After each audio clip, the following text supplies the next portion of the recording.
light, easy to handle, effective. The handgun is the ideal weapon for both defensive and offensive close-quarter man-to-man combat fighting.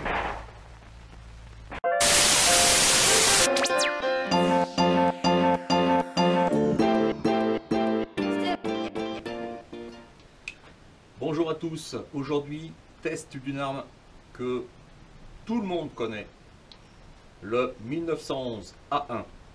Alors, c'est une arme fiable, hein, une arme robuste qui a fait ses preuves pendant la Seconde Guerre mondiale. Et voilà, j'ai la grande chance aujourd'hui de pouvoir en essayer un et je vais pas m'en priver quoi. On va tester ça. Alors avant toute chose, petit cours d'histoire sur cette arme. Le 1911, le premier de la série, a été créé, fabriqué en 1911, comme son nom l'indique. Mise en service en 1912. Le A1 est arrivé plus tard, évidemment, puisqu'il est arrivé, quelques modifications du 1911 ont été faites en 26. Le problème, c'est que cette mise en service dans l'armée américaine n'a été faite qu'en 37.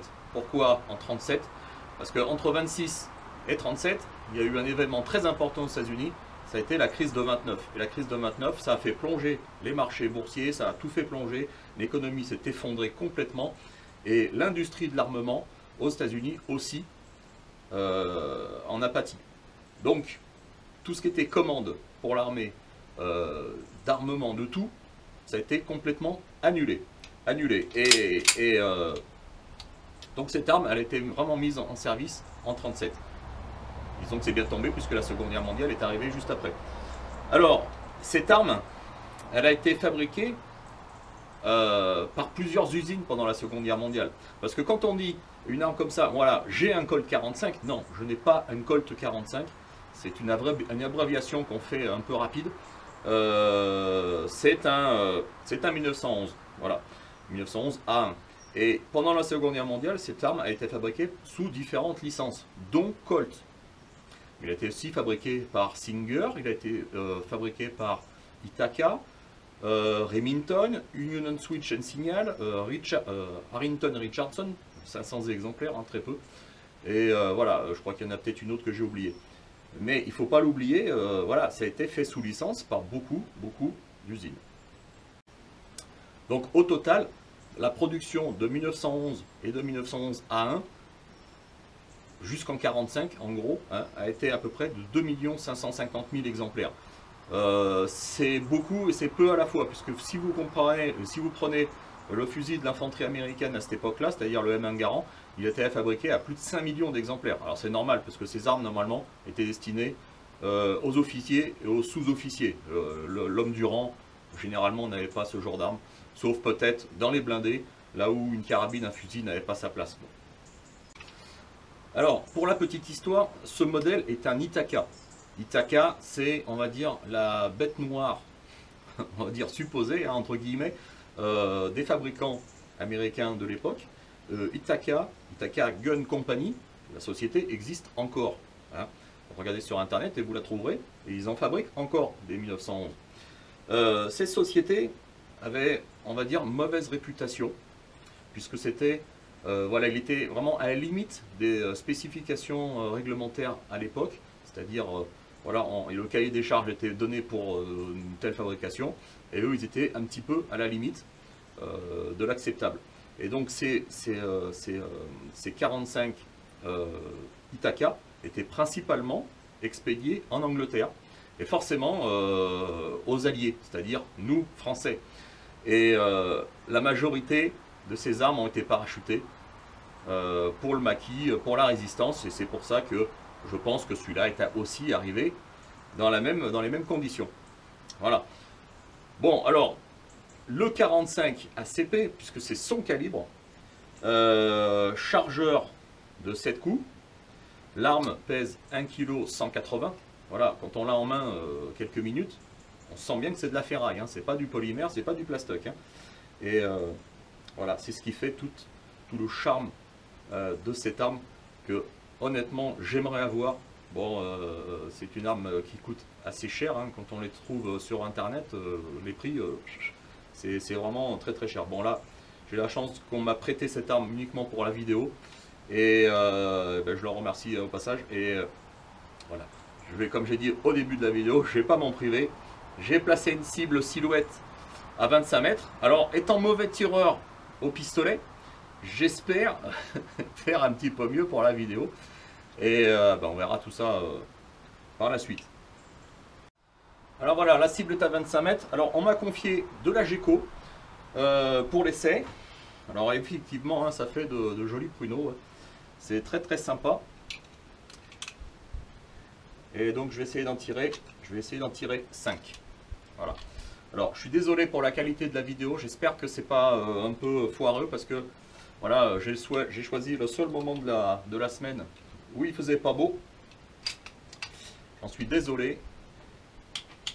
Et voilà, il est 8h30 du matin et il fait encore un petit peu sombre. C'est peut-être pas l'idéal pour tirer. Voilà.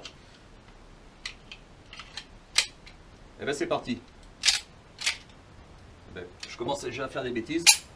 Voilà.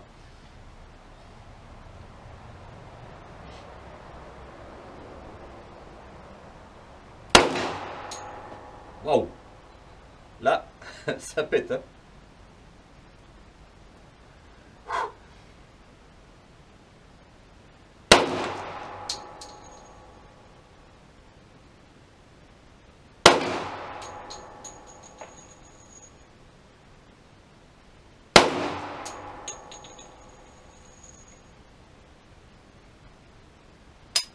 Eh ben, effectivement, il en manque une puisque je l'ai viré. Allez, la dernière, mais il claque, hein, c'est GECO, ça claque pas mal.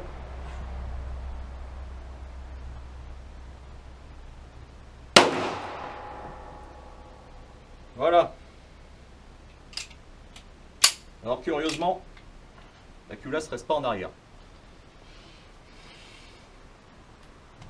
Résultat. Bon résultat, alors j'en ai une là et deux ici. Il m'en manque une. Voilà. Bon, honnêtement, j'étais crispé. J'étais pas bien. Donc je vais refaire un petit tour de 5. Allez, c'est reparti pour 5 munitions. J'essaie de me concentrer un peu mieux, tirer moins vite. La routine, quoi. Alors je suis dans la pénombre, j'ai du mal à voir les organes de visée. Dommage.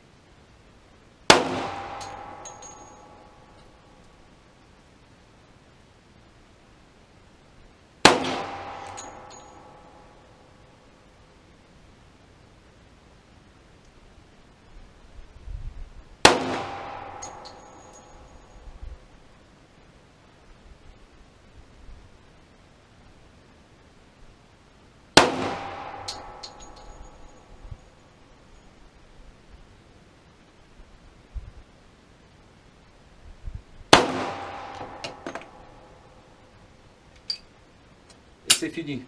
C'est dommage hein, que le chargeur ne permette pas de laisser en arrière ce culasse. Voilà. Bon, il a 75 ans, il faut le dire aussi. Hein. Résultat. Alors résultat. 1, 2, 3, 4, 5. C'est nettement mieux. Voilà, je montre qu'il n'y a pas d'autres trous ailleurs. C'est top. Voilà, je suis content de moi. Ben voilà, résultat, je suis très satisfait en fait de mes tirs puisque c'est pas si mal cadré hein, sur une cible silhouette. Le gars est mort, hein, tout simplement. Mais voilà, c'est une arme de 75 ans, il date de 43, c'est-à-dire le même âge, pour ceux qui me suivent, le même âge que mon Lee Enfield. Et il tire pas mal, Voilà, je suis surpris. Étonné moi-même parce que généralement moi avec le Beretta 92 je suis 0 pointé, 9 mm c'est pas pour moi. Est-ce que ça vient de l'arme? J'en sais rien. En tout cas avec celui-là c'est complètement différent. Voilà, j'ai tiré 10 cartouches, la première série était nulle, la deuxième série est bien mieux cadrée puisque j'ai tiré un petit peu moins vite et voilà, ça a fait la différence quand même. Mais voilà, c'est vraiment une arme super sympa que tout collectionneur mériterait d'avoir. Bon, c'est vrai que c'est cher, hein, faut pas se leurrer, mais voilà, c'est une arme de légende. Et si on peut l'avoir, c'est encore mieux. Ciao, à bientôt.